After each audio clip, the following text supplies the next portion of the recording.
Hello, this is Marilyn on the Buying Space channel. I haven't even opened my Torah yet. Good morning. Today we're in Leviticus chapter 23, and we're studying the Festival of Weeks. And this festival happens during May this year on the Gregorian calendar, May 21st. To the 22nd if you're in Israel, and to the 23rd if you're in what they call the diaspora, which is everywhere but Israel. It's the diaspora. I wanted to look in this Torah and see if the book of Ruth was in here. There's Esther, which is read during Purim. But during the Festival of Weeks, Ruth is read. Ruth is a very small book. It's only 4 chapters. So I was trying to find. I'd read Esther during Purim. There's Ecclesiastic. There's only a few books, additional books of the Old Testament in this Torah. So it has the first 5 books, of course. There's Deuteronomy. After Deuteronomy, we have, this book, the Torah, it goes backwards. There it is. Ruth is in here. Okay. So what we're going to do is I'm going to read a little bit more of Leviticus chapter 23 about the Festival of Weeks. Also, the chapters are in Roman numerals. The Hebrew is on this side. The English, translated directly from the Hebrew, is on this side. So I'm going to go to Leviticus chapter 23. That's 13. But after I do that today, for the next 4 weeks, in honor of the Festival of Weeks, I'm going to read the chapters of Ruth. I know, in the middle of Leviticus, but it's okay. Here's 23. I believe I'm on verse 15. Now, we just had Passover. We just had the Festival of Unleavened Bread. And last week I talked about the Festival of the First Fruits, which is either on the second day of Passover or the first day of the Festival of Unleavened Bread, or it's on the Sabbath following the beginning of Passover. But most Jewish people observe this on the first day of the Festival of Unleavened Bread and the second day of Passover. And that's when the days start counting. And between the Festival of the First Fruits, which is a day of Thanksgiving, the harvest has started. It's like the shooting of the gun at the race. We're off, And for the next 7 weeks, Festival of Weeks, is an Omar, which is a measure of counting, and it's also weight. So we're in the Omar. And in the Omar, we are waiting for the Festival of Weeks. We are waiting for the coming of the law. And it's also representative of the time between the Passover, which was in Egypt, and going out into the desert and receiving the law, because the Festival of Weeks, or the Shavuot, is the coming of the law. So during Shavuot, during the Festival of Weeks, which is only a 2 or 3 day event, it's 7th of, not Nisan. I'll put it in the description because off the top of my head right now, I can't remember the name of the Jewish month. But it runs from the 6th to 7th in Israel, and it's the 6th, 7th, and 8th in the rest of the world. Because Jerusalem and Israel has now become the temple, because there is no temple. And in the days of Moses, for these 3 mandatory festivals, you would go to the tabernacle, and later they would go to the temple. And then when the temple was in Jerusalem, everyone would pilgrim to Jerusalem. In Jesus's time, in New Testament times, the temple, well, for the most part, that's another video, people would go to the temple in Jerusalem. They would make a pilgrimage there.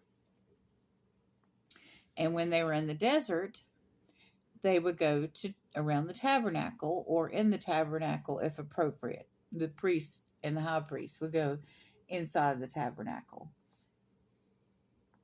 So here we are in verse 15 of Leviticus chapter 23. And ye shall count unto you from the morrow after the day of rest, from that day that ye bring the omer of the wave offering. So omer was an amount of something. So they would bring the omer of the wave offering. 7 complete weeks shall there be. So 7 weeks, which is 49 days, plus the counting the day of the festival of the first fruits, makes 50 days.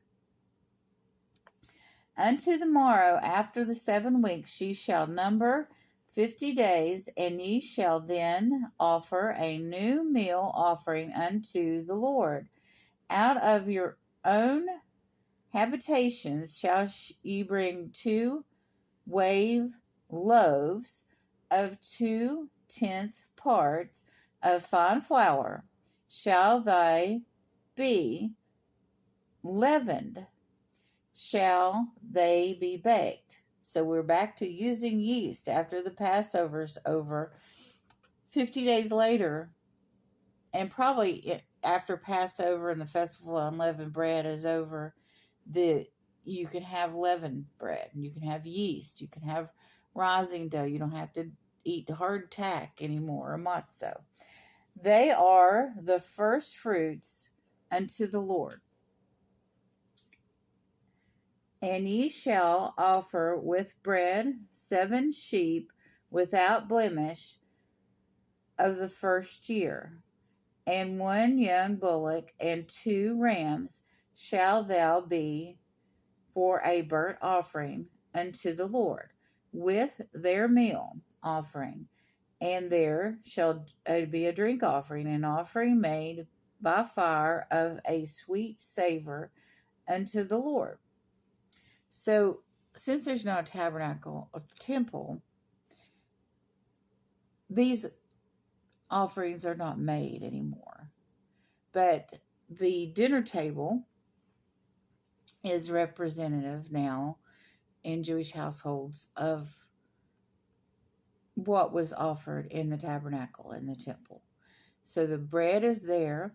Also, dairy is a big thing for modern Jewish families to have during the Festival of Weeks, or Shavuot.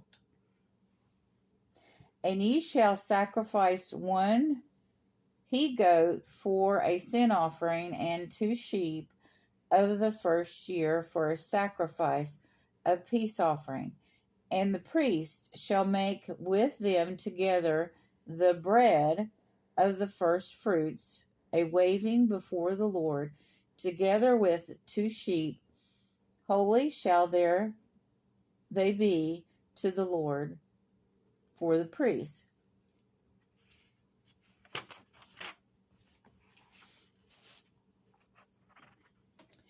And ye shall proclaim on the self same day, that it may be a holy convocation unto you. No service work or servile work shall ye do. It shall be a statute forever in all your dwellings throughout your generations.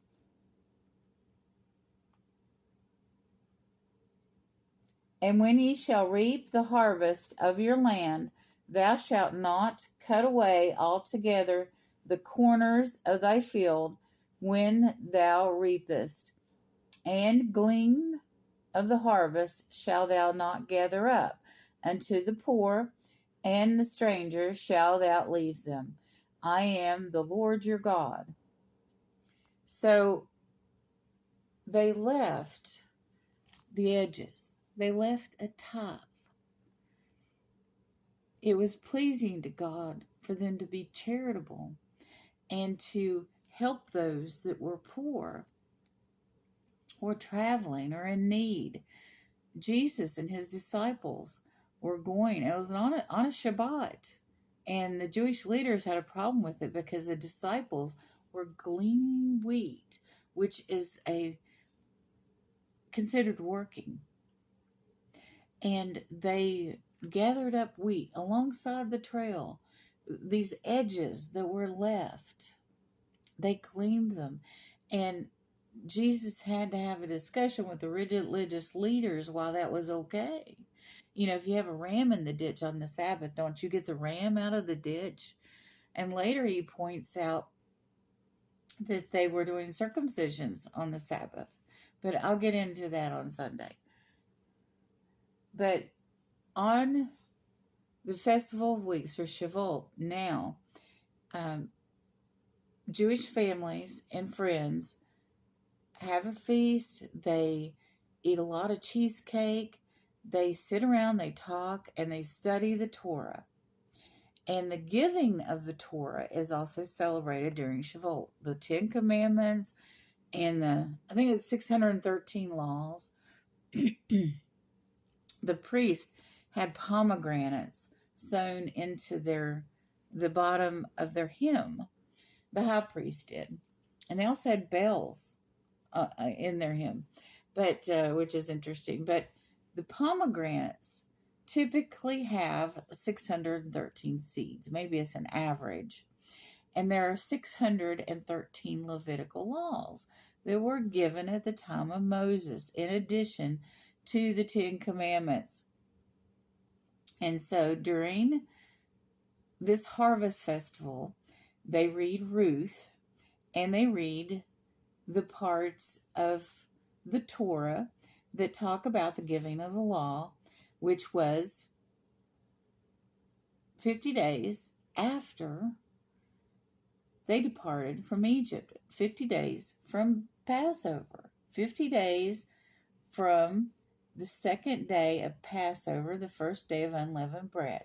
Now, the unleavened bread, and during Passover, that's a barley harvest.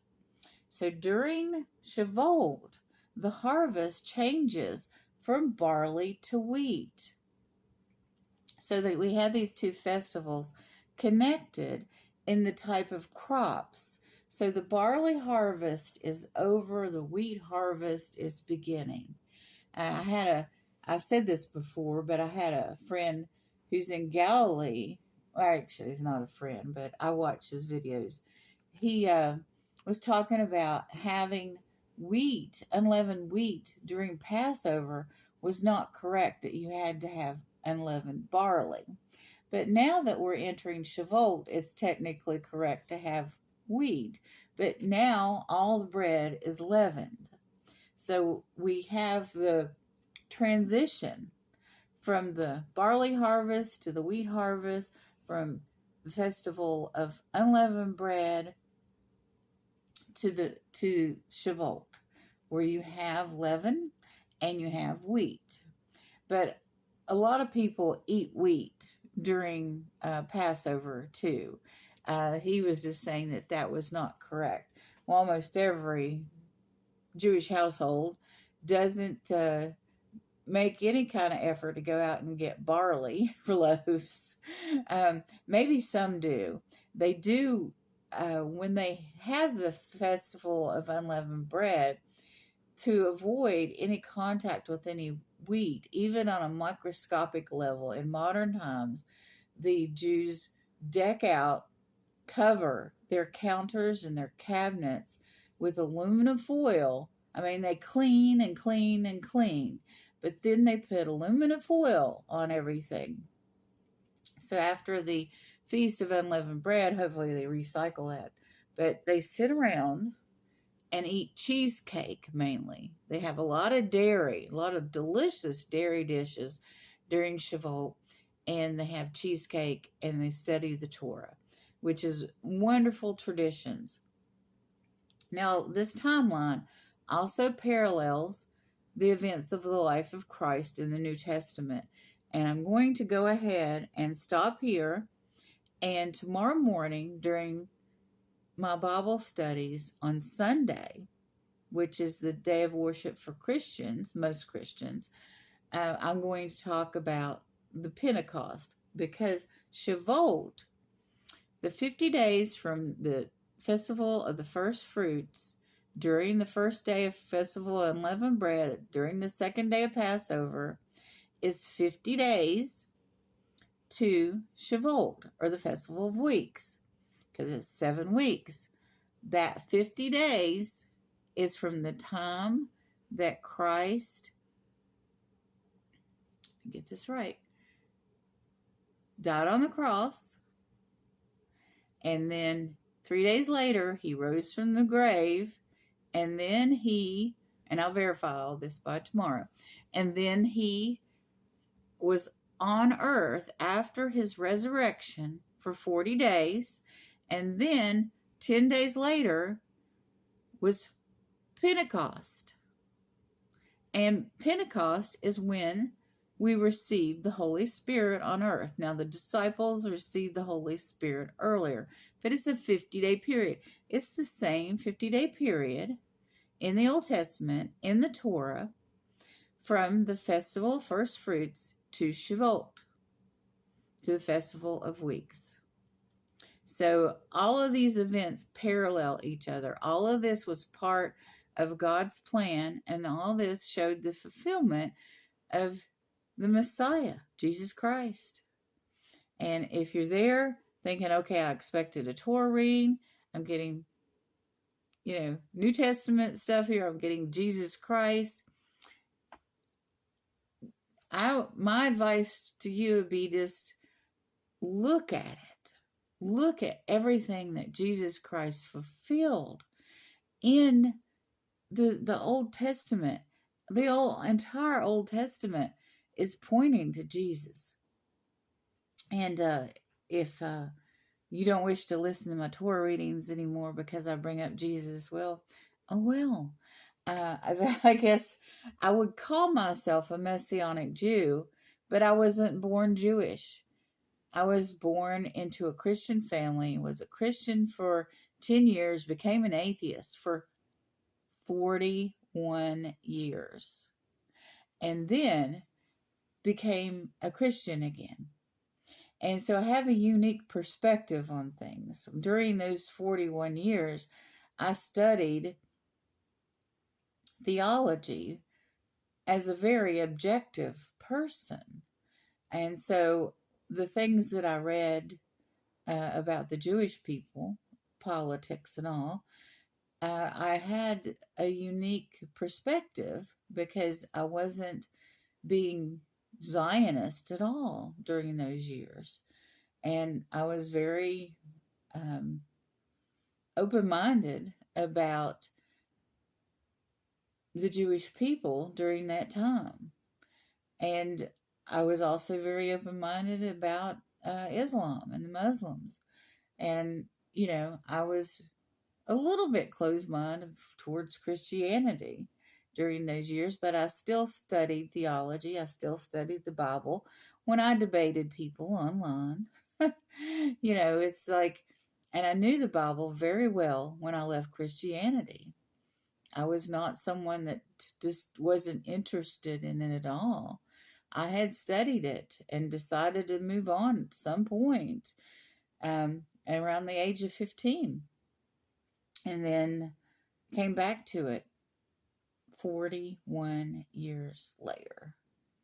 So you all do the math. But anyway, tomorrow during my adult Bible studies, I will continue talking about Pentecost, which is also Shavuot, which is also the Festival of Weeks. And you will have a wonderful and blessed day.